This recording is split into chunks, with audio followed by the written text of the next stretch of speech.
आगे हमारे भाई के ट्रैक्टर का एक्सीडेंट हो गया है, तो देखेंगे यार कहाँ पे क्या हुआ है। ओ भाई साहब यार, तो मामला गंभीर है, देख सकते हो आप यार। ओह ओह ओह, ट्रैक्टर बहुत ही बुरी तरह से फंस चुका है यार, डीप चला गया है। ओह भाई साहब,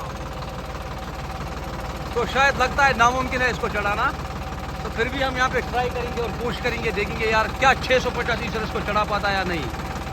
तो गाइस ये देख सकते हो ट्रैक्टर की हालत बिल्कुल खराब हो चुकी है यहाँ पे। गाइस यार आप देख सकते हो ट्रैक्टर की हालत, टायर नजर नहीं आ रहा है, ये देख सकते हो आप। ओह ओह ओह ओह,